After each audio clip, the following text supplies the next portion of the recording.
Hello friends, আসসালামু আলাইকুম। সবাইকে স্বাগতম জানাচ্ছি নতুন একটি রেসিপি দেখার জন্য। চলে আসছে কোরবানি ঈদ। ঈদের জন্য একটি স্পেশাল রেসিপি, গরুর ঘিলু ভুনা। আশা করছি সবার ভালো লাগবে। আমি প্রথমেই ঘিলুটি আস্ত থাকা অবস্থাতেই পরিষ্কার পানিতে ধুয়ে নিয়ে এভাবে কেটে নিচ্ছি। কাটাটা যার যার পছন্দ মতো সাইজ করে কেটে নেবেন, তবে আমি এই সাইজটা রেখেছি, এটা একেবারেই পারফেক্ট সাইজ। পছন্দ মতো কেটে নেওয়া হয়ে গেলে এবার একটি পাত্রের মধ্যে উঠিয়ে স্বাদ মতো লবণ এবং পরিমাণ মতো হলুদ গুঁড়ি দিয়ে খুব ভালোভাবে মেখে নিতে হবে। এক্ষেত্রে লবণটা খুব ভালোভাবে অবশ্যই এই পর্যায়ে লবণটা একটু দেখে নিতে হবে। না হলে ঠিকঠাক লবণ না হলে কিন্তু স্বাদের একেবারেই উলটপালট হয়ে যাবে। মেখে নেওয়া হয়ে গেলে এবার সাইডে রেখে দিয়ে একটি ফ্রাই প্যানে পরিমাণ মতো তেল দিয়ে দিতে হবে পেঁয়াজ কুচি ও রসুন কুচি। এই পর্যায়ে পেঁয়াজ কুচির পরিমাণটা একটু বেশি দিতে হবে। আমি কম ব্যবহার করছি কারণ আমার মেয়ে পেঁয়াজটা একটু কম পছন্দ করে। পেঁয়াজ ও রসুন 2 মিনিটের মতো ভেজে নিয়ে তারপর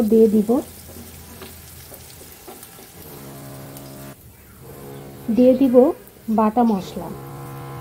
এখানে আমি দিব পরিমাণ মতো হলুদ গুঁড়ি, জিরা বাটা, রসুন বাটা, আদা বাটা, পেঁয়াজ বাটা, স্বাদ মতো লবণ এবং সঙ্গে দিব শুকনো মরিচ গুঁড়ি। এই পর্যায়ে শুকনো মরিচ গুঁড়িটা আমি একটু বেশি দিয়েছি, তার কারণ এইখানে ঝালটা একটু বেশি হলে ভালো হয়। যার যার পছন্দ মতো কম বেশি করে নিতে পারবেন। কেউ যদি কাঁচা মরিচ ব্যবহার করতে চান সেক্ষেত্রে শুকনো মরিচ সামান্য পরিমাণ দিবেন কালারের জন্য। এই পর্যায়ে সবগুলো উপকরণ খুব ভালোভাবে নেড়ে মিশিয়ে ভেজে নিতে হবে। মশলাটা ভাজতে ভাজতে যখন দেখবেন পাত্রের গায়ে লেগে আসছে, ঠিক তখনই সামান্য পরিমাণ পানি দিয়ে মশলাটাকে কষিয়ে নিতে হবে। মশলা কষানো হয়ে গেলে যদি এর মধ্যে পানি থেকে যায় তাহলে আরও একটু ভেজে নিয়ে তারপরে আবারও পানি ব্যবহার করতে হবে। এই পর্যায়ে একটু পানির পরিমাণ বেশি দিয়ে জাল ওঠা পর্যন্ত অপেক্ষা করতে হবে। পানিতে যখনই জাল উঠে আসবে তখনই দিয়ে দিব লবণ হলুদ মেখে রাখা ঘিলু। এই পর্যায়ে ঘিলুটা ছেড়ে দিতে হবে। যদি স্বাদ ঠিকঠাক রাখতে চান তাহলে আমি যেভাবে করছি ঠিক এইভাবেই রান্না করতে হবে। ঘিলু নেড়ে মিশিয়ে ঢাকনা দিয়ে অপেক্ষা করব পানি শুকিয়ে যাওয়া পর্যন্ত। পানি শুকিয়ে আসার আগেই